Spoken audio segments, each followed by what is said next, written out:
यह कहानी उन सभी स्टूडेंट्स के लिए बहुत इम्पोर्टेंट है जो नीट की तैयारी कर रहे हैं, जो डॉक्टर बनने का सपना देख रहे हैं और कई वर्षों से मेहनत करके डॉक्टर बनने का एक ख्वाब देख रहे हैं।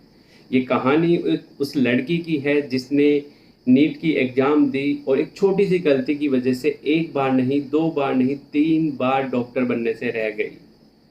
बात सन 2023 की है, जब वो मेरे पास काउंसलिंग के लिए आई। काउंसलिंग लेने से पहले वे 2 बार नीट में असफल रह चुकी थी।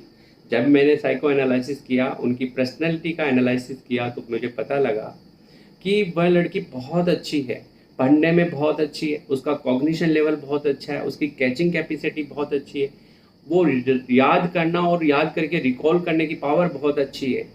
पढ़ते टाइम पे बहुत अच्छे से पढ़ती है, सोशल मीडिया से दूर रहती है, सब कुछ उसको याद रहता है और बहुत अच्छे से एक बार नहीं, दो बार नहीं, 3-3 बार कोर्स को रिवाइज कर चुकी है। फिर आखिर ऐसी कौन-सी वो गलती करती है जिसकी वजह से लास्ट में एग्ज़ाम के टाइम पे वो पेपर ख़राब करती है और कुछ मार्क्स कम रहने की वजह से वह मेरिट लिस्ट से बाहर हो जाती है। दोस्तों, ये वीडियो उन सभी स्टूडेंट्स के लिए है जो बहुत मेहनत करते हैं, गरीब परिवार के बच्चे होते हैं, महंगी-महंगी कोचिंग के अंदर सालों साल तैयारी करते हैं और तैयारी करने से पीछे उनके पेरेंट्स उनके लिए ज़मीन जायदाद बेच देते हैं, फसल बेच देते हैं, अपने पशु बेच देते हैं और मेहनत मजदूरी करके कोचिंग की मोटी फीस जमा करने के बाद में बच्चा खूब मेहनत करता है और एक छोटी सी गलती की वजह से वह सिलेक्शन से बाहर हो जाता है और डॉक्टर बनने से रह जाता है। आज इस वीडियो को बहुत अच्छे से समझिए। इस वीडियो के माध्यम से मैं उन सभी स्टूडेंट्स को जो डॉक्टर बनना चाहते हैं, बहुत अच्छी मेहनत करते हैं, उनको ये इस वीडियो के माध्यम से समझाना चाहता हूँ कि आप बहुत मेहनत करते हो, आपको सब कुछ याद भी है, लेकिन एक छोटी सी गलती, एक छोटी सी भूल करते हैं, छोटी सी गलती करते हैं जिसकी वजह से हम सिलेक्शन से बाहर हो जाते हैं, मेरिट लिस्ट से बाहर हो जाते हैं और डॉक्टर बनने से वंचित रह जाते हैं। दोस्तों, जब काउंसलिंग के सेशन स्टार्ट हुए, मैंने उन पे कॉग्निटिव बिहेवियर थेरेपी अप्लाई की और जब मैंने पाया कि उनके अंदर प्रॉब्लम क्या है, बहुत अच्छे से साइको एनालिसिस हुआ। लड़की बिल्कुल अच्छी है, कोई गलत हैबिट्स नहीं है, कोई बॉयफ्रेंड नहीं है, सोशल मीडिया से बहुत दूर रहती है, पढ़ने के अंदर बहुत अच्छी है, कैचिंग कैपेसिटी और उसका एनर्जी लेवल बहुत अच्छा है, याद करती है, मेहनत करती है, सब कुछ करती है और याद भी रहता है। कोचिंग के अंदर जो इंटरनल असेसमेंट के जो टेस्ट होते हैं उनके अंदर बहुत अच्छे मार्क्स आते हैं, बहुत अच्छी रैंक आती है, टॉपर्स में रहती है। पहली साल उसने इसी तरह से पढ़ाई करी, पूरे साल कोचिंग के अंदर मेहनत करी, इंटरनल असेसमेंट में अच्छे नंबर रहे, लेकिन लास्ट एग्ज़ाम के टाइम पे जाते जाते उसने एक छोटी सी भूल करी और जिसकी वजह से वह कुछ ही नंबरों से रह गई और उसके बाद उसका सिलेक्शन नहीं हुआ। ये सिलसिला यहीं नहीं रुका।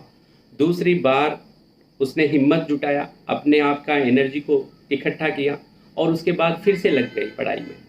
फिर वहीं कोचिंग ज्वाइन करी, फिर खूब मेहनत करी, इंटरनल असेसमेंट के नंबर आए। अपने भाग्य को स्वीकार करते उसने ये सोचा कि समय शायद ठीक नहीं था, इस बार मैं बहुत अच्छा करूँगी और मेरी बहुत अच्छी रैंक आएगी। दोबारा से एग्ज़ाम दी और एग्ज़ाम के अंदर फिर वही हुआ, फिर वही छोटी सी गलती करी और उसके बाद कुछ नंबरों से रह गई और रहने के बाद फिर असफल हो गई और डॉक्टर बनने से रह चुकी है। और अब वो तीसरी बार एग्ज़ाम के टाइम पे, जस्ट एग्ज़ाम के टाइम पे मेरे पास काउंसलिंग के लिए आई। काउंसलिंग में मैंने पाया कि एक सिर्फ छोटा सा डिस्टॉर्टेड थॉट, एक अबनॉर्मल थॉट जो उसने एंजाइटी बस अपनी पर्सनैलिटी के अंदर या कुछ भी ऐसे टाइम पे डेवलप कर लिया। वो थॉट क्या था? वो थॉट था एक स्ट्रेस, हल्की सी स्ट्रेस। और उस हल्की सी स्ट्रेस को एग्ज़ाम जैसे जैसे नज़दीक आता है उसको इतना प्रोमिनेंट करती जाती है और इतना प्रोमिनेंट करने के बाद उसको एक फॉल्स बिलीफ के अंदर कन्वर्ट कर लेती है। और दोस्तों, यही फॉल्स बिलीफ बाद में उसका सिलेक्शन रुकवा देता है। एक्चुअल में होता क्या है? पूरे साल ढंग से पढ़ती है, बहुत अच्छे से नंबर लेके आती है, सब कुछ याद भी रहता है, लेकिन लास्ट के अंदर एक स्ट्रेस, एंजाइटी डेवलप करती है कि मेरा तो कुछ सिलेक्शन नहीं होगा तो क्या होगा, मेरा कोर्स कंप्लीट रिवीजन नहीं होगा तो क्या होगा, मेरा पेपर खराब हो गया तो क्या होगा। इस तरह के बहुत सारे छोटे छोटे छोटे छोटे नेगेटिव स्टेटमेंट अपने लिए प्रोड्यूस करती है और वो भी जस्ट एग्ज़ाम से पहले। एग्ज़ाम जा देने से पहले, एग्ज़ाम आने वाले हैं, एग्ज़ाम सेंटर पे जाने वाले हैं, उस टाइम पे बहुत सारे नेगेटिव थॉट इकट्ठा करती है।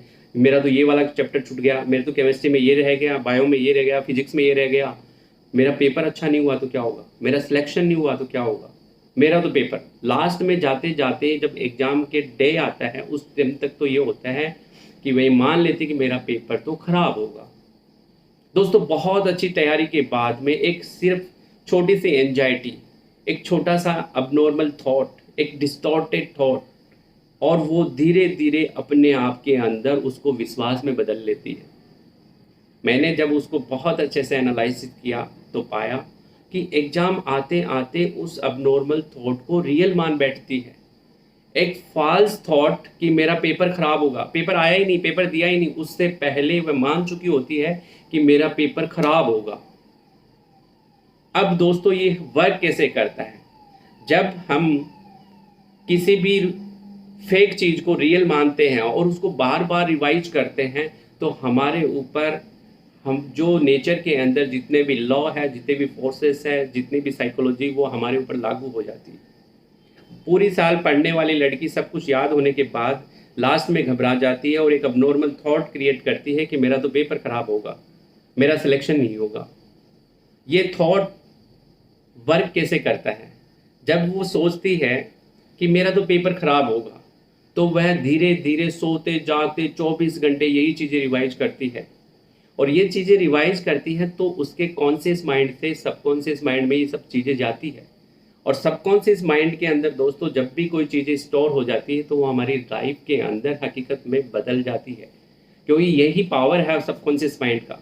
सबकॉन्शियस माइंड के अंदर ऐसी पावर है कि आप उसके अंदर कुछ भी चीज़ें डाल दोगे तो वो चीज़ें आप धीरे धीरे आपकी लाइफ में वो हकीकत होने लगती है। वह लड़की भी यही कर रही है।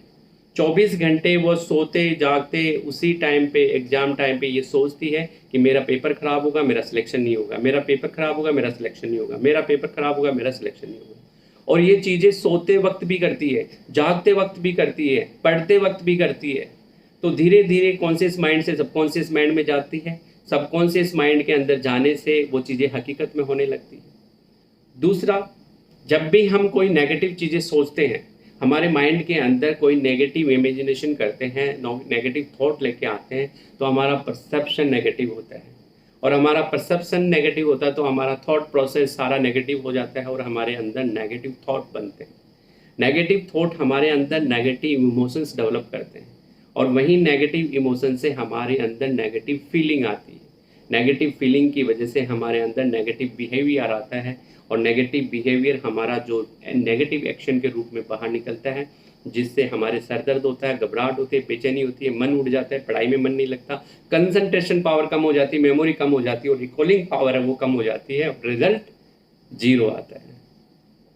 तो दोस्तों एग्जाम के टाइम पे नेगेटिव सोचने से आपका पावर ऑफ सबकॉन्शियस माइंड काम करता है, आपका थॉट प्रोसेस नेगेटिव हो जाता है तो ये सारी प्रोसेस नेगेटिव होती है।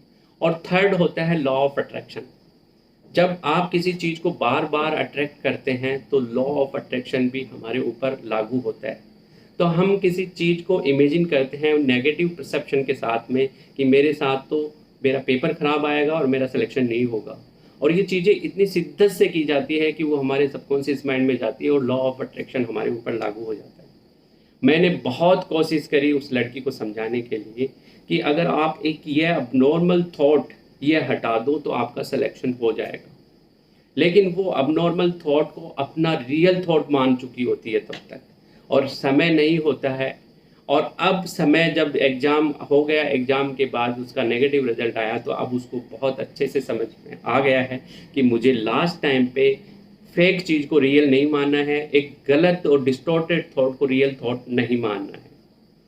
दोस्तों इस वीडियो के माध्यम से ये समझने की बहुत अच्छे से आवश्यकता है उन सभी स्टूडेंट्स के लिए जो पूरी साल मेहनत करते हैं। पूरी साल मेहनत करने के बाद उनकी पूरी किताब याद हो जाती है। एक बार कंपटीशन बहुत टफ है, हाई है, किसी कारण की वजह से नहीं हो पाता सिलेक्शन, तो बच्चे जो नीट की तैयारी करते हैं वो दोबारा उसी प्रोसेस में दोबारा तैयारी करते हैं, कोचिंग अटेंड करते हैं, ट्यूशन अटेंड करते हैं, पेपर देते हैं, पूरे साल मेहनत करते हैं, उस कंडीशन में उनका दोबारा रिवीजन हो जाता है और कई बार रिवीजन हो जाता है। सारी थ्योरी, सारी सब्जेक्ट उनके समझ में आती है, सारे क्वेश्चन उनके सामने होते हैं। नीट के अंदर सारे क्वेश्चन ऑब्जेक्टिव टाइप के आते हैं जिनके आंसर अपने सामने होते हैं।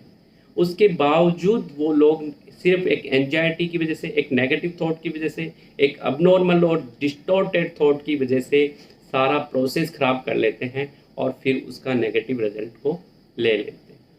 दोस्तों, जितने भी बच्चे हैं, जो भी डॉक्टर बनना चाहते हैं, जितने भी स्टूडेंट्स हैं, उनको ये कहिए, उनको इस वीडियो के माध्यम से समझना चाहिए, अपने आसपास के बच्चों को अवेयर करें कि आप मेहनत करिए, लेकिन बहुत ही पॉजिटिव एटीट्यूड के साथ, पॉजिटिव थॉट के साथ। अगर आप पॉजिटिव थॉट रखेंगे तो आपका परसेप्शन पॉजिटिव होगा, आपका थॉट प्रोसेस पॉजिटिव होगा, आपके इमोशंस पॉजिटिव होंगे, उससे आपकी फीलिंग पॉजिटिव होगी, उससे आपका बिहेवियर पॉजिटिव होगा और उससे आपका पेपर भी अच्छा होगा। वहीं आप पॉजिटिव सोचते हो तो आपके कॉन्शियस माइंड से सबकॉन्शियस माइंड में चीज़ें पॉजिटिव जाती है और वो वापस आपकी हकीकत में, वो लाइफ में आपकी चीज़ें होने लगती है। लॉ ऑफ अट्रैक्शन भी यही कहता है कि जैसा आप सोचोगे, जैसे चीज़ों को इमेजिन करेंगे। एक नीट के स्टूडेंट को तो ये इमेजिन करना चाहिए कि मेरा बहुत अच्छा पेपर हो रहा है, मुझे ये मेडिकल कॉलेज मिल रही है, वो इसे इमेजिनेशन में लाना चाहिए कि मैं एक डॉक्टर बन रहा हूँ। इस तरह के प्रोसेस, इस तरह की थॉट प्रोसेस अपने माइंड में रखते हैं तो लॉ ऑफ अट्रैक्शन पॉजिटिवली उन पर काम करता है। तो दोस्तों, 3 चीज़ें बहुत इंपॉर्टेंट है। अच्छा पॉजिटिव सोचिए, अबनॉर्मल थॉट्स को बिल्कुल नहीं रखना और अपने ऊपर कॉन्फिडेंस रखिए, आपका सिलेक्शन निश्चित होगा। जय हिंद, जय भारत।